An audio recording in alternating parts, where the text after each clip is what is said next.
জানিয়ে দিব এইমাত্র পাওয়া গুরুত্বপূর্ণ আপডেট আন্তর্জাতিক সংবাদ। কপাল পড়তে চলেছে ইসরায়েলের আন্তর্জাতিক যুদ্ধবিরতির প্রস্তাবকে অস্বীকার করেই রাফায় প্রবেশের প্রস্তুতি নিচ্ছে ইসরায়েলি সেনারা, মন্তব্য নেতানিয়াহু। জানাবো এবার সিরিয়ার অভ্যন্তরে ইসরায়েলি হামলা নিহত ৩৬ সেনা। এদিকে অস্তিত্ব রক্ষায় এবার উত্তর কোরিয়ার সাথে আলোচনার ক্ষেত্র তৈরি করতে চাচ্ছে যুক্তরাষ্ট্র। জানাবো রাশিয়ার ২৬টি ড্রোন ধ্বংসের দাবি করেছে ইউক্রেন, পাল্টা প্রতিশোধের হুমকি দিয়েছে প্রেসিডেন্ট ভ্লাদিমির পুতিন। সর্বশেষ জানিয়ে দিব একটি লজ্জাজনক ঘটনা। ইউরোপের অমুসলিম দেশগুলো ইসরায়েলের সঙ্গে অস্ত্র রপ্তানির চুক্তি বাতিল করা সত্ত্বেও মুসলিম দেশ শক্তিশালী এবং ক্ষমতাধর দেশ তুরস্ক এই ইহুদিবাদীদের অস্ত্র রপ্তানি অব্যাহত রাখবে বলে একটি প্রতিবেদন প্রকাশ হয়েছে। দর্শক, তুরস্কের প্রেসিডেন্ট রজব তাইপ এরদোয়ান, তিনি মুসলিম বিশ্বের একজন ক্ষমতাশালী নেতা। তিনি কিছুদিন আগেই ইসরায়েলের প্রধানমন্ত্রী বেনিয়ামিন নেতানিয়াহুকে আহাম্মক বলে কটাক্ষ করেছিলেন এবং মুসলিম বিশ্বের এই ফিলিস্তিনের প্রতি দৃঢ় কার্যকর মনোভাব না ব্যক্ত করার কারণে তিনি চরম নিন্দা জানিয়েছিলেন। কিন্তু এবারে প্রকাশ হয়েছে যে এই তুরস্কই নাকি ইসরায়েলকে এ পর্যন্ত অস্ত্র তো দিয়েই আসছে এবং এখন যখন গোটা বিশ্ব থেকে ইসরায়েলের সঙ্গে ক্ষমতাধর দেশগুলো অস্ত্র রপ্তানির চুক্তি বন্ধ করছে, ঠিক এমন সময়েও এই মুসলিম প্রধান দেশ হওয়া সত্ত্বেও তারা নাকি ইসরায়েলকে অস্ত্র সরবরাহ অব্যাহত রাখবে। এরা কেমন মুসলিম সেটা খোদ আল্লাহ পাকই ভালো জানেন। আবারও একবার প্রমাণ হয়ে গেল এই মুসলিমদের মধ্যে বৈরী সম্পর্ক এবং একতা না থাকার কারণেই এই ছোট্ট একটি জাতি ইহুদিরা গোটা বিশ্বকে নাচিয়ে বেড়াচ্ছে। দর্শক, এটা অত্যন্ত লজ্জাজনক এবং এ ধরনের ঘৃণিত কাজ তুরস্কের থেকে মুসলিম বিশ্ব কখনোই আশা করবে না এবং এই নামধারী মুসলিমদের আল্লাহ উপযুক্ত শাস্তি প্রদান করুক। দর্শক, এ বিষয়ে আপনার কি মন্তব্য কমেন্ট বক্সে অবশ্যই লিখে জানাবেন। শুনছিলেন সংবাদ শিরোনাম, এবার থাকছে বিস্তারিত।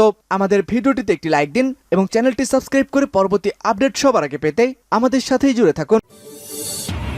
উত্তর কোরিয়ার সাথে আলোচনার ক্ষেত্র তৈরি করতে চাচ্ছে যুক্তরাষ্ট্র। মার্কিন যুক্তরাষ্ট্রে বাইডেন প্রশাসন ক্ষমতায় আসার পর থেকেই এই প্রথম উত্তর কোরিয়ার সাথে সম্পর্ক সূত্র স্থাপনের জন্য একাধিকবার স্পষ্ট ও খোলামেলা প্রস্তাব সহ সে দেশের সাথে আলোচনা ও বৈঠকের জন্য কূটনৈতিক প্রচেষ্টা চালাচ্ছে। উত্তর কোরিয়া বিষয়ক যুক্তরাষ্ট্রের শীর্ষ কর্মকর্তা জুং প্যাক বলেছেন, আমরা আলাপ আলোচনা চাই এবং বহু মূল্যবান আলোচনা রয়েছে যা ডেমোক্রেটিক পিপলস রিপাবলিক অব কোরিয়ার সাথে হতে পারে। ওয়াশিংটনের centre for strategy and international strategy আয়োজিত 18 মার্চের এক অনুষ্ঠানে পাক বলেন, আলোচ্য বিষয় তালিকায় থাকতে পারে নিষেধাজ্ঞার বিষয়, মানবিক সহযোগিতা ও পারস্পরিক আস্থা গড়ে তোলার নানা পদক্ষেপ। তিনি আরও যোগ করেছেন, যুক্তরাষ্ট্র চায় ভুল বোঝাবুঝি ও অনিচ্ছাকৃত উত্তেজনা বৃদ্ধি এড়াতে ঝুঁকি কমানোর পদক্ষেপ নিক উত্তর Korea. Carnegie endowment for international piece আয়োজিত আরেক অনুষ্ঠানে পার্সমার্স পাক বলেন, পিংইয়ং পারমাণবিক নিরস্ত্রীকরণের জন্য প্রয়োজনীয় অন্তর্বর্তী পদক্ষেপ নিক তা দেখতে চায় যুক্তরাষ্ট্র। এবার সিরিয়ার অভ্যন্তরে ইসরায়েলি হামলার নিহত ৩৬ সেনা। গাজার পর এবার সিরিয়ায় হামলা চালিয়েছে ইসরায়েল। এই হামলায় সিরিয়ার সশস্ত্র বাহিনীর অন্তত ৩৬ সেনা সদস্য নিহত হয়েছেন। শুক্রবার ভোরে এই হামলা চালায় ইসরায়েলি বাহিনী। সিরিয়ার মানবিক ও যুদ্ধ পরিস্থিতি নিয়ে কাজ করা ব্রিটেন ভিত্তিক সংগঠন Syrian observatory for human rights এর বরাত দিয়ে বার্তা সংস্থা এএপি এই তথ্য জানিয়েছে। Syrian observatory for human rights জানায়, সিরিয়ার আলেপ্পো প্রদেশে একটি এলাকায় স্থানীয় সময় আজ ভোরে হামলা চালায় ইসরায়েলি প্রতিরক্ষা বাহিনী। সেই হামলায় সিরিয়ার সশস্ত্র বাহিনী অন্তত ৩৬ সেনা সদস্য নিহত হয়েছে। তবে স্বাধীনভাবে Syrian observatory for human rights এর দেওয়া তথ্য যাচাই করা সম্ভব হয়নি।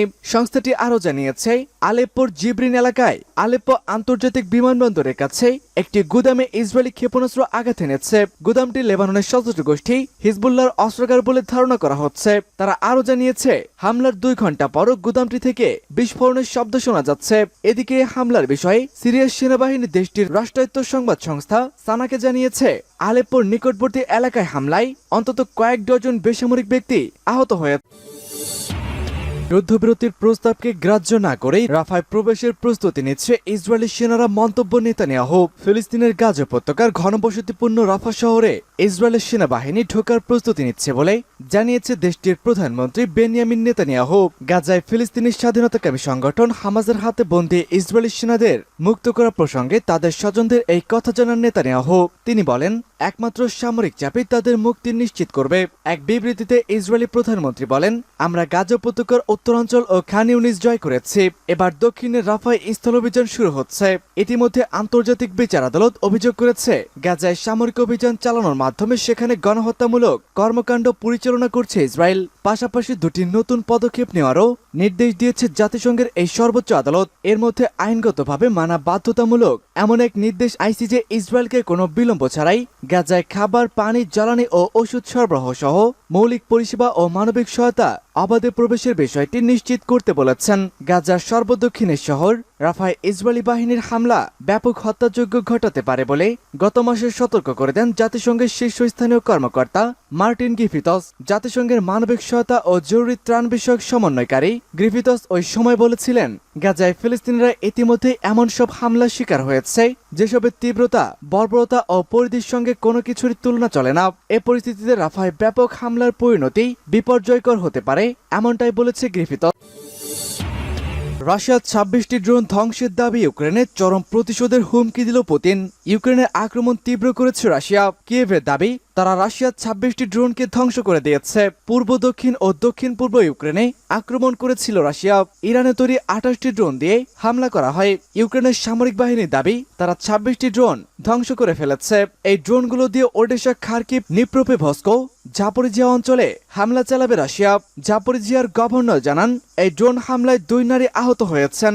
ইউক্রেনের কর্মকর্তারা জানান, রাশিয়া ক্ষেপণাস্ত্র ব্যবহার করেছে। ইউক্রেনের বিমান বাহিনীর প্রধান জানান, 28 মার্চ রাতে রাশিয়া ইউক্রেনের উপর ক্ষেপণাস্ত্র হামলা করেছে। তারা কৃষ্ণ সাগর থেকে বেশ কয়েকটি ক্ষেপণাস্ত্র ছুড়েছে। ইউক্রেনের সেনাকে 10,000 কামানের গোলা দেবে জার্মানি। মেজর জেনারেল ক্রিস্টিয়ান ফ্রেডরি বলেছেন, 3টি পর্যায়ে ইউক্রেনের হাতে এই গোলা তুলে দেওয়া হবে। প্রথম পর্যায়ে তাদের 10,000 গোলা তুলে দেওয়া হচ্ছে। দ্বিতীয় পর্যায়ে 1,80,000 গুলি চেকোস্লোভাকিয়ার মাধ্যমে ইউক্রেনকে দেওয়া হবে। পরে বছরের শেষ দিকে 1 লাখ গোলাগুলি ইউক্রেনকে দেওয়া হবে। ইউক্রেনের পররাষ্ট্রমন্ত্রী কুলেভা দুদিনের সফরে এসেছেন ভারতে। শুক্রবার তিনি ভারতের পররাষ্ট্রমন্ত্রী জয়শঙ্করের সঙ্গে বৈঠক করবেন। তিনি ভারতের উপজাতীয় নিরাপত্তা উপদেষ্টার সাথে কথাও বলেছেন।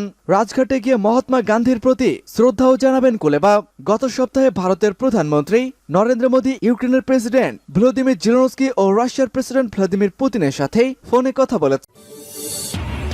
লজ্জাজনক ঘটনা, ইউরোপের দেশগুলো ইসরায়েলে অস্ত্র রপ্তানি বন্ধ রাখলেও ইসরায়েলে নাকি মুসলিম দেশ তুরস্কের অস্ত্র রপ্তানি অব্যাহত থাকবে।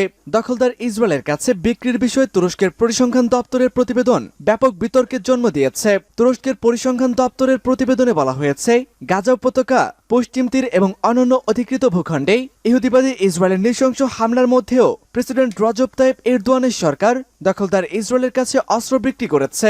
এই প্রতিবেদন প্রকাশের পর তুরস্কের জনগণ এবং দেশটির কয়েকজন সদস্য ক্ষুব্ধ প্রতিক্রিয়া ব্যক্ত করেছেন। তুরস্কের রাষ্ট্রীয় পরিসংখ্যান দপ্তরের পক্ষ থেকে প্রকাশিত এক প্রতিবেদনে দেখা যাচ্ছে, 2023 সালের নভেম্বর